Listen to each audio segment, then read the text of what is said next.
everyone. It is Chris with Anderson Business Group. Hope you're doing wonderful today. You know, as I've been having meetings, one-on-ones and small groups, a constant theme has been coming up, and it is how to create and establish a budget for your personal life and your business life. And it's very complicated for many people, but we don't have to make it that way. If you're like a majority of people out there, or myself previously, having a budget and sticking to it can be harder and more time consuming than what we're willing to put the time in for. But really, all a budget is money in minus money out, okay? That's really all it is. And so when we look at a budget, we have to divide it into three categories. And those three categories are needs, wants, and saving. And when we look at those three, we must remember that our wants are different than what our needs are. When I have these meetings with individuals and I discuss and we go through their financial statements and we go through, their personal life, a lot of times we get these two confused and we try to put them into one bucket. So what I tell them is needs are what keeps you moving, what allows you to stay alive, and so I break it down into housing, food, and basically things that make us go, gas, vehicles, that kind of stuff. So miscellaneous. And then I look at wants as, eating out, things like that, eating out, movies, TV, things as far as that nature, things that we can live our lives, may not be as comfortable, but we can cut them out of our needs. So my rule of thumb when it comes to budgeting, and we'll give an example here, is what I call the 50-30-20 rule, okay? 50, 30, 20. So what we look at is 50% of our bring home should go to our needs. Now, the 30 and the 20, we can move those around. I typically say start with the 20 when it comes to savings. As you can and you've become more comfortable, that 30 represents our wants. And when you start moving down this road, you can actually flip those because you start to see that growth within your money and you're utilizing it to where you can live. You can cut back on, instead of eating out 2 to 3 times a week, maybe we do it once a week or once every 2 weeks. We don't want to cut our needs and our wants really to where it makes us miserable, but there's ways to cut back on both of those. And our wants is what brings us joy.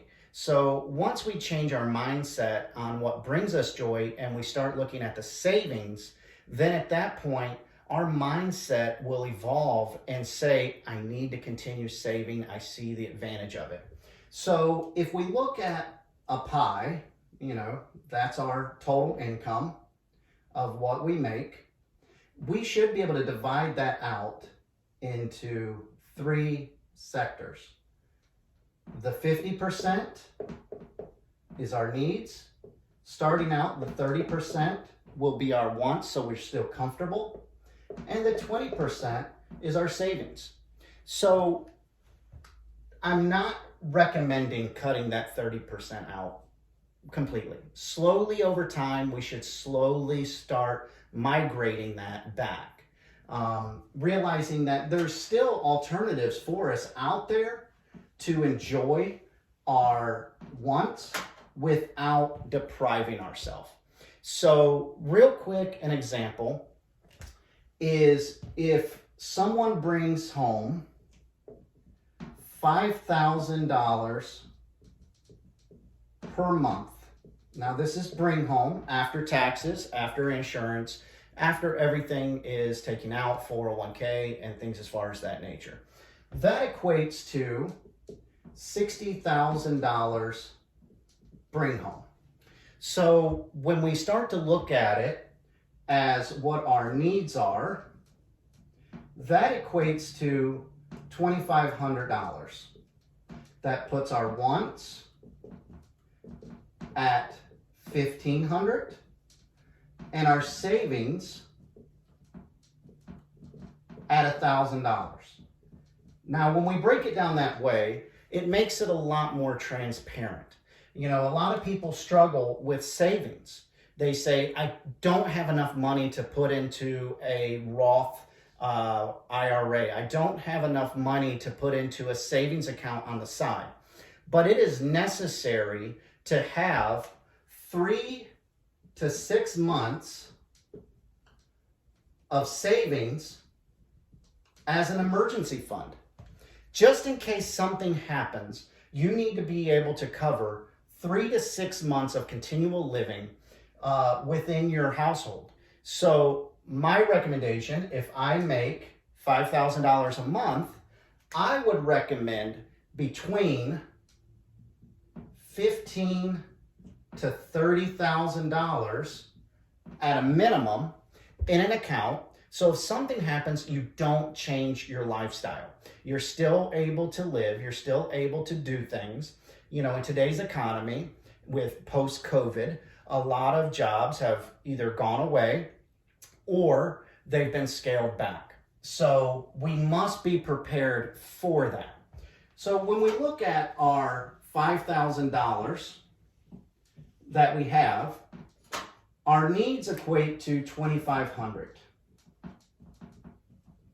Okay, so when we look at that $2,500, we need to look at our housing, whether you're renting, whether you're buying, whether you're leasing a place, whatever you're doing, housing is the top priority. Then we need to look at food, because we can't live without eating, okay? Then we need to look at, our vehicle and our miscellaneous bills. Now, that miscellaneous is going to include, your gas, your electricity, your insurance, your, if you have health insurance that you pay out on your own, vehicle insurance, those type of things.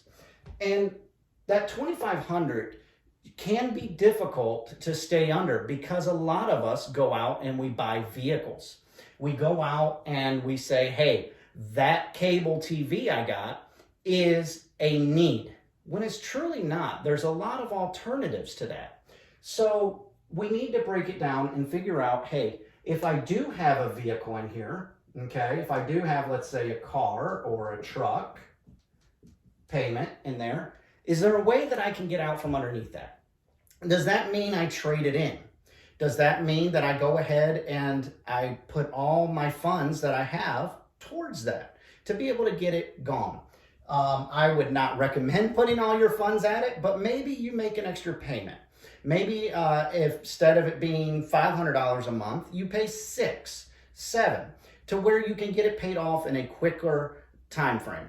But the biggest thing that we need to do is not just understand our finances and understand our budget and put it into the correct category. We must have a timeline, okay? We must have a timeline to where we want to get to our goal. If we say, hey, you know what? I want to get to 15 grand. And to get that way, right now I've got $1,000 in my savings account, but I want to get to 15, then we're 14 away. If we only save that $1,000 a month, it's going to take us 14 months. That's better than what we're currently doing. But if we say, hey, you know what, that 30-20 split, I'm going to try to change that. and now I'm putting 15 in, less than a year, you will have all of those funds saved there. Now, once we continue to pay off our debt, my recommendation is we continue to view that as a bill.